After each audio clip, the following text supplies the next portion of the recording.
గారు అందరికీ నమస్కారం. ఈరోజు స్వర్గీయ శ్రీ పరిటాల రవీంద్ర గారి 19వ వర్ధంతి సందర్భంగా రేపల పట్టణంలో పరిటాల యువసేన అధ్యక్షులు మిత్రులు సోదరులు ధరణి కుమార్ గారి ఆధ్వర్యంలో పెద్ద ఎత్తున మెగా మెడికల్ క్యాంపు అలాగే రక్తదాన శిబిరం ఏర్పాటు చేయడం జరిగింది. చాలా సంతోషం, ఎందుకంటే ఇది 18వ ఏటు వీళ్ళు చేయటం.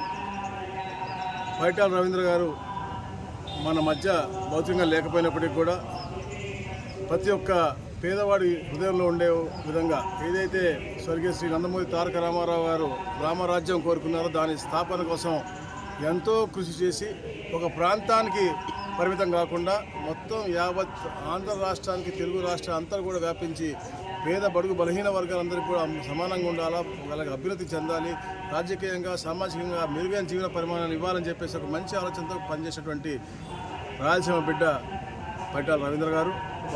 నిత్యం వారిని స్మరించుకుంటూ ఎన్నో సేవా కార్యక్రమాలు చేస్తున్నటువంటి ఇక్కడ పరిటాల యువసేన వాళ్ళందరూ కూడా ప్రత్యేకంగా ఒక అభినందన తెలియజేసుకుంటా ఉన్నాను. ఎందుకంటే గతంలో ఈ యొక్క రక్తదాన శిబిరాలు, వైద్య శిబిరాలతో పాటు ఎప్పుడు ఎలాంటి కెలామిటీస్ వచ్చినా కూడా ఈ ప్రాంతంలో వరదలు వచ్చినప్పుడు కానీ, అలాగే కరోనా ముఖ్యంగా వచ్చి మా మహమ్మారి పేదలందరినీ కూడా హరించే సమయంలో మున్సిపల్ కార్మికులకి కానీ, అలాగే ఇతర పేదవాళ్ళందరికీ కూడా సకాలంలో వారికి కావాల్సిన సౌకర్యాలన్నీ కూడా కల్పించే ఎన్నో సేవలు ఈ పరిటాల యువసేన కార్యక్రమాలు చేయడం జరిగింది. రాబోయే రోజుల్లో కూడా పెద్ద ఎత్తున ఈ ప్రాంత అభివృద్ధిలో కూడా భాగస్వాములే అద్భుతమైన కార్యాచరణతో ముందుకెళ్తున్నారు. కాబట్టి వాళ్ళు ప్రత్యేకంగా మాకు అభినందన తెలియజేసుకుంటూ పరిటాల రవి యొక్క ఆశయాలు ఏదైతే స్వర్గీయ శ్రీ నందమూరి తారక రామారావు గారికి వారి యొక్క ఆశయాలకి పూలుపలిచి ఉంటాయి. ఈ రోజున చంద్రబాబు నాయుడు గారు అదే కార్యక్రమాలు ముందుకెళ్తున్నారు. కాబట్టి అందరం కూడా కలిసికట్టుగా చంద్రబాబు నాయుడు గారి నాయకత్వాన్ని బలపరుచుకుంటూ ఈ రాష్ట్రంలో ఏదైతే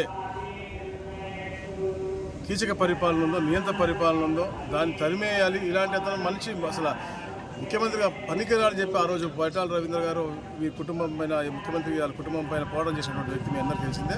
సో ఈ రోజున జగన్మోహన్ రెడ్డి ఒక కీచక పరిపాలన మనం చూస్తూ ఉన్నాం. కాబట్టి దాన్ని తరిమివేయడానికి అందరం కూడా సమిష్టిగా ఉండి తెలుగు రాష్ట్రంలో తెలుగు జాతి ఎక్కడున్నా కూడా అందరూ కూడా ఆత్మగౌరవ బతుకుండాలంటే తప్పకుండా మళ్ళీ చంద్రబాబు నాయుడు గారు ముఖ్యమంత్రి రావాలా. ఇలాంటి గొప్ప మహనీయుల యొక్క ఆశయాలు ముందు కూడా మనం కీలకంగా తీసుకెళ్లాలని చెప్పేసి కూడా మనస్ఫూర్తిగా కోరుకుంటూ జోహార్ పరిటాల రవీంద్ర అన్న, జోహార్ పరిటాల రవీంద్ర అన్న, జోహార్ పరిటాల రవీంద్ర అన్న.